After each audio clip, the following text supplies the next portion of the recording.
Gusto mo nang sumuko, pakinggan lamang ang binubulong ng iyong puso. Ayan ka magpapa-apekto sa sasabihin ng mga nasa paligid mo kasi kahit anong gawin mo meron at merong masasabi. Bumaba ka sa buhay, sasabihin nila naging pabaya ka. Umangat ka sa buhay, sasabihin nila naging mayabang ka. Walang lusot, meron at merong masasabi ang mga tao sa atin. Kaya kung ano yung gusto nating gawin, hanggat alam natin hindi masama yun, gawin natin ang gawin. Alam nyo ang mga tao, walang pakialam yan sa proseso kung paano nyo ginawa, paano nyo tinabaho. Mukhang ewan ka talaga para sa mga yan sa umpisa. Ang gusto makita lang ng mga tao palagi, yung finished product. Ano yung narating mo dyan. As long as di mo napapabayaan yung pamilya mo, yung sarili mo, sa kung ano man yung tinatahak mo, panat lang. Bagay ka dun! Sa mga taong palara, sa mga taong nakahiga sa salapi, sa mga taong dinodyos ang pera, sa mga taong sumasamba sa piso, doon ka napabagay! Hindi nyo kasi inisip ko ano yung mga nandito namin eh! Mga taong katulad kong mahihirap! Ha? Wala kayo nasa isip kundi pera, pera, pera!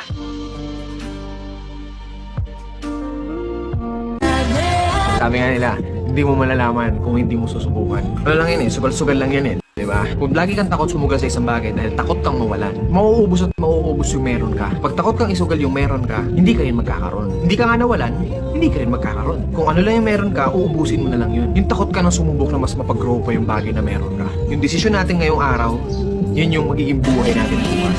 Kung nasaan ako ngayon, kung nasaan ka ngayon, desisyon mo yan kahapon. So, kung magdidesisyon tayo ngayon ng magandang desisyon, malaki ang posibilidad na meron din tayong magandang buhay bukas. Ano man ang mangyari, mawala man lahat yan, kaya mo pa rin. Diba, Jay? Yeah. Yun yung tinuturo ko rin sa mga bata eh, na kahit meron naman tayong masarap na pagkain, komportableng buhay, dapat sanay pa rin tayo dun sa mahirap na buhay, sanay pa rin tayo dun sa mga simpleng pagkain lang, sanay tayong magutom. Alam mo yun, hindi po pwede na hindi ka sanay magutom, hindi ka sanay mapuyat, kailangan lahat sanay ka hanggat maaari. Kasi pag hindi, tapos biglang dumating yung sitwasyon na yun, nga ka. Di ba? Ikaw rin magsisisi. Ikaw rin magsisisi, ikaw rin ang kawawa kasi parang di ako sanay ng ganito, sakit na ng tiyan ko, gutom na. Eh kung sanay ka na magugutom ka sometimes, wala problema eh, di ba? Kaya, okay ang buhay mo, tapos biglang naranasan mo yung ganito na bigla ka napadpad sa lugar na walang-wala talagang source, kaya mo mag-survive. Kasi yun yung lagi ko sinasabi sa kanila, huwag kayong masanay sa isang banda lang ng buhay na laging masaya at masarap lang. Dapat masanay din kayo sa hirap ng buhay dahil hindi palaging masarap at maginhawa ang buhay ng tao. Dalawang klase ng inggit ang meron ng bawat isang tao. Lahat ng tao meron.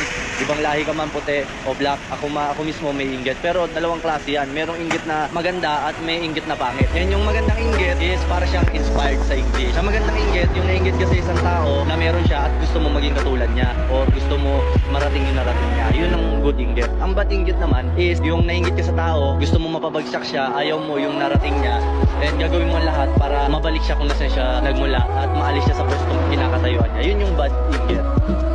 Kaya sa lahat ng tao, huwag kayong mahihiya kung naiinggit man kayo. Okay lang yun, natural lang yun kasi lahat ng tao naiinggit din. Kaya kung naiinggit ka, okay lang yan basta maganda yung intention ng pagkainggit mo.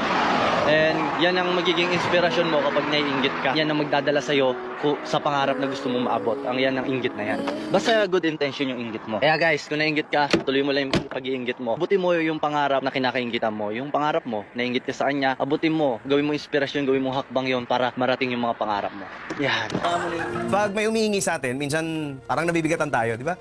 May sarili na nga tayo mga problema. Ba't pa natin pa problemahin yung problema ng iba? Kaya madalas gumagawa tayo ng dahilan para tumanggi. Pero may dahilan kung bakit binigyan tayo ng dalawang kamay. Yung isa, pwede nating magamit para tulungan ang sarili natin. At yung pangalawa, pwede nating magamit para makatulong sa iba. At kahit mawalan tayo ng dalawang kamay, tandaan mo, meron pa tayong dalawang paa.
no?